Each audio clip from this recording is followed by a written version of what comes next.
Hello everyone, आप सभी का बहुत बहुत स्वागत है लोचन एकेडमी में। मैं नेहा भारद्वाज। आइए डिस्कस करते हैं कुछ महत्वपूर्ण टॉपिक्स को। पहला टॉपिक है ग्लोबल मैन्युफैक्चरिंग रिस्क इंडेक्स, वैश्विक विनिर्माण जोखिम सूचकांक MRI क्या है, इसको समझेंगे।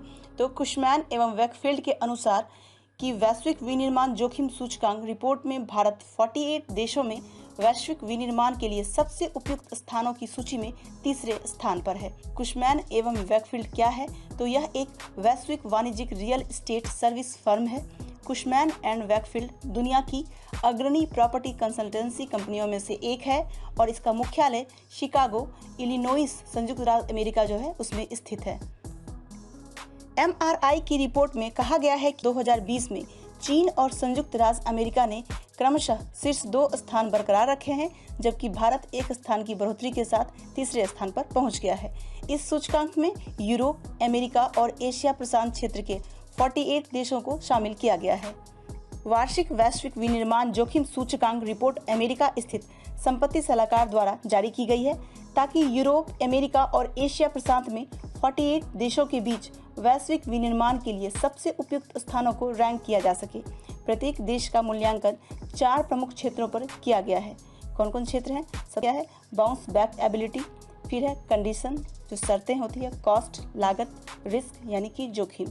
तो चलिए सबको एक एक करके विस्तार से समझते हैं। सबसे पहला क्या है? Bounce back ability. तो इसके अंतर्गत विनिर्माण कार्यों को फिर से शुरू करने की अनुमानित क्षमता के अनुरूप प्रतिरोध उपायों में ढील दी जाती है और व्यावसायिक प्रक्रिया पुनः सामान्य होने लगती है।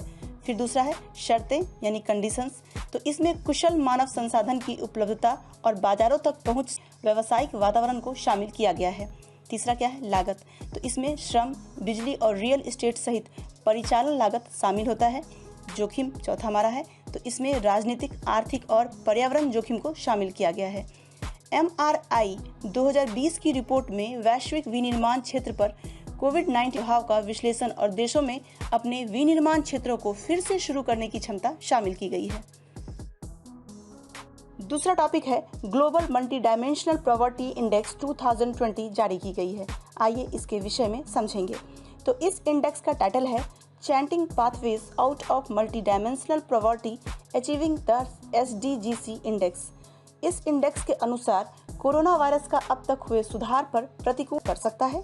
तो आइए इस इंडेक्स के कुछ अहम बिंदु हैं, इसको देखेंगे। तो 2005 और 6 से 2015-16 के बीच भारत के लगभग 273 मिलियन लोग गरीबी के दायरे से बाहर निकले हैं, लेकिन अभी भी 107 विकासशील देशों में से 1.3 बिलियन लोग बहुआयामी में जी रहे हैं, जिसके कारण गरीबों की लगभग 84.3% यानी 84.3% जो है वो आबादी सब सहारन अफ्रीका और दक्षिण एशिया में रहती है। इस इंडेक्स में सबसे ज़्यादा दुख का विषय या चिंता का विषय क्या हो सकता है कि गरीबों की आबादी में लगभग आधे गरीब 18 साल से कम उम्र के बच्चे हैं। आंकड़ों के हिसाब से हर 3 में से 1 बच्चा गरीब, जबकि 6 में से 1 वयस्क बहुआयामी गरीब हैं। जानकारी के मुताबिक MPI को 2010 से किया जा रहा है। इसे यूनिवर्सिटी ऑफ ऑक्सफोर्ड के Oxford property and human development initiative और यूनाइटेड नेशंस डेवलपमेंट प्रोग्राम के ह्यूमन डेवलपमेंट रिपोर्ट ऑफिस जारी करते हैं।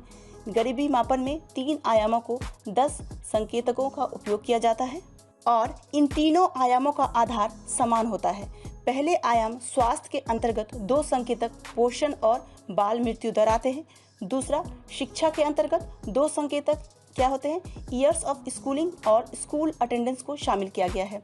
अंतिम आयाम जीवन स्तर के अंतर्गत 6 संकेतक खाने का ईंधन, स्वच्छता, पेयजल, बिजली, हाउसिंग और संपत्ति को शामिल किया गया है। अगले टॉपिक को समझते हैं। तो काजीरंगा नेशनल पार्क बाढ़ की चपेट में। तो अभी कुछ दिनों से असम और बिहार बाढ़ की चपेट में है और ये बात हम सभी जानते हैं। तो असम में स्थित KNPT Kaziranga national park and tiger reserve का अधिकांश हिस्सा पानी में डूब गया है। हर साल आने वाली इस बाढ़ को छठी खराब बाढ़ माना जाता है, जबकि प्रत्येक साल तबाही लेकर आती हुई बाढ़ काजीरंगा नेशनल पार्क के सर्वाइवल के लिए बहुत जरूरी है। तो यह किस प्रकार सर्वाइकल के लिए ज़रूरी है, पहले इसको समझेंगे। तो इसके अनुसार काजीरंगा जो है वो क्या है कि रिवराइन इकोसिस्टम है, ना कि सॉलिड लैंडमास इकोसिस्टम। यही कारण है कि इसे ज़रूरत होती है। रिवराइन इकोसिस्टम बनता भी है बाढ़ से और उसका अस्तित्व भी बाढ़ के पानी से ही होता है। बाढ़ की प्रकृति क्या होती है, रीजनरेटिव होती है, जो कि काजीरंगा के जल निकायों और लैंडस्केप को बनाए रखने में सहायता करती है। काजीरंगा का लैंडस्केप आर्द्र भूमि, घास भूमि और अर्ध पर्णपाती सदाबहार वनों से बनता है। काजीरंगा नेशनल पार्क की भौगोलिक स्थिति क्या है, इसको समझेंगे। तो ब्रह्मपुत्र नदी और कार्बी आंगलोंग पहाड़ियों के बीच स्थित है यह काजीरंगा नेशनल पार्क, और इसका अधिकांश जो क्षेत्र है वो ब्रह्मपुत्र और उसकी सहायक नदियों लाए गए जलोढ़ अवसादों से निर्मित होता है। विशेषज्ञों के अनुसार पहले भारी बाढ़ 10 सालों में एक बार आती थी, लेकिन अब यह स्थिति लगभग हर साल बनती जा रही है। जानवर बाढ़ से बचने के लिए कार्बी आंगलोंग के ऊंचे क्षेत्रों पर चले जाते हैं। पहले काजीरंगा और कार्बी आंगलोंग का इजी लैंडस्केप का हिस्सा था, लेकिन अब जानवरों को राष्ट्रीय राजमार्ग 37 से गुजरना होता है, जिससे वाहनों की तेज स्पीड के चलते भी जानवरों की मौत हो जाती है। अब समझेंगे बाढ़ की चुनौतियों से निपटने के लिए क्या क्या प्रयास किए जाने चाहिए। तो वाहनों का स्पीड सीमित करना, बाढ़ के दौरान NH 37 पर धारा 144 लागू करना, बैरिकेड्स लगाना जिससे जानवरों को कार्बी आंगलोंग तक जाना सुरक्षित हो सके। काजीरंगा में ही आर्टिफिशियल हाईलैंड्स का निर्माण भी किया गया है।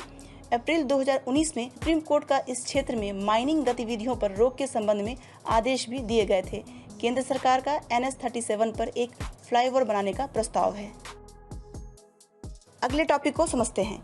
500 मिलीग्राम प्रति लीटर से कम TDS वाले इलाकों में बंद हो RO का उपयोग।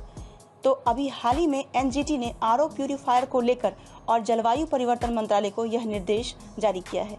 तो NGT पर्यावरण और वन मंत्रालय जनता को विकेंद्रीकृत पानी द्वारा स्वास्थ्य पर पड़ने वाले बुरे प्रभाव में जागरूकता प्रदान करते हैं। TDS किसे कहते हैं?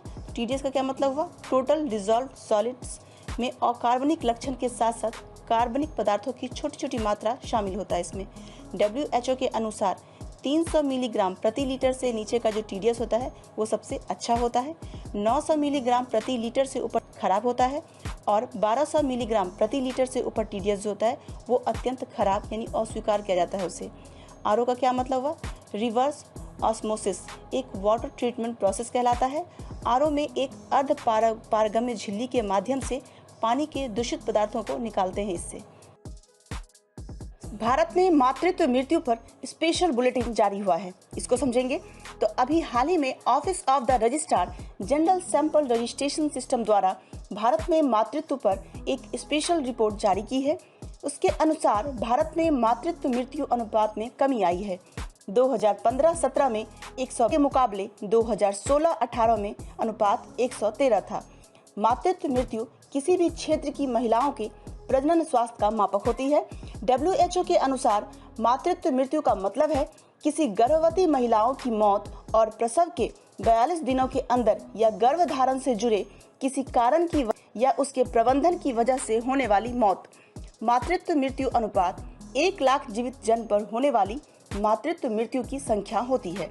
सतत विकास लक्ष्य 3.1 के प्रति 1 लाख सहित जन्म पर मातृ मृत्यु अनुपात 70 से कम रखने का लक्ष्य रखा गया है।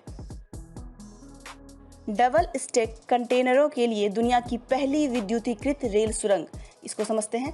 तो dedicated freight corridor corporation of India limited ने कहा है कि अगले 12 महीनों में डबल स्टैक कंटेनरों के परिचालन हेतु दुनिया की पहली विद्युतीकृत रेल सुरंग पश्चिमी डेडिकेटेड फ्रेट कॉरिडोर में चालू हो जाएगी।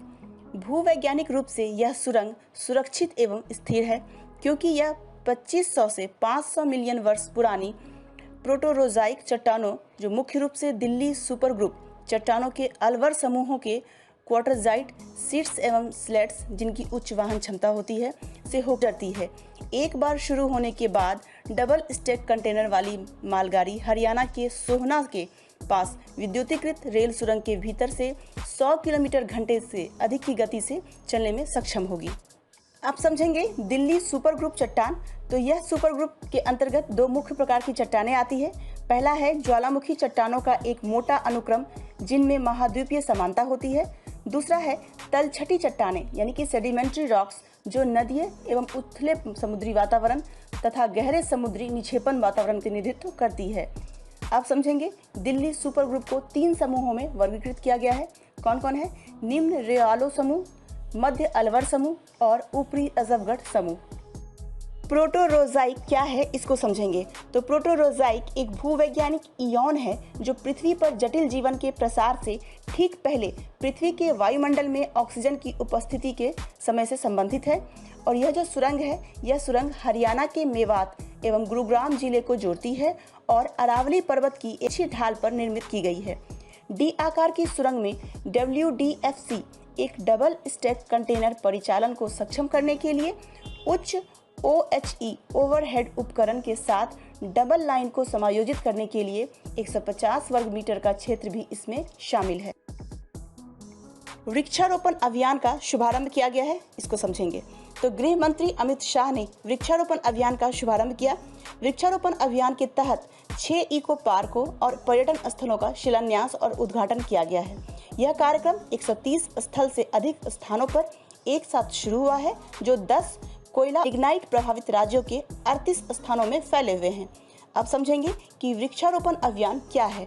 तो इस अभियान के तहत समाज द्वारा वृक्षारोपण को बढ़ावा देने के लिए आसपास के क्षेत्रों में बीज वितरित किए जाएंगे और इस अभियान का आयोजन कोयला मंत्रालय द्वारा किया जा रहा है, जिसमें सभी कोयला और लिग्नाइट शामिल है।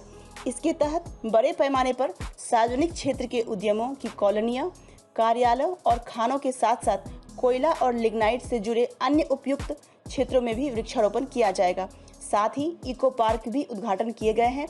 आसपास के क्षेत्रों में रहने वाले लोगों के लिए साहसिक क्रियाकलापों, जल मनोरंजन, बर्ड वॉचिंग जैसी विभिन्न गतिविधियों का मार्ग प्रशस्त करेंगे। इसके अंतर्गत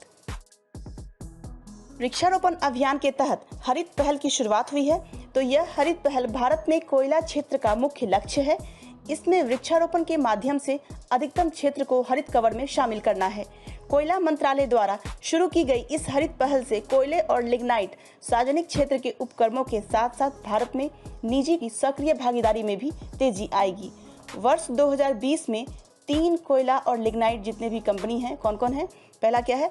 NLC इंडिया लिमिटेड, कोल इंडिया लिमिटेड और सिग्नेरी कोलियरीज कंपनी लिमिटेड ने कोयला क्षेत्र और उसके आसपास के क्षेत्र में निर्माण के तहत चारागाह, जैव पुनर्ग्रहण और वृक्षारोपण, बांस वृक्षारोपण और उच्च तकनीकी की खेती का निर्माण करने के माध्यम से 1789 हेक्टेयर क्षेत्र को कवर करने का लक्ष्य रखा गया है।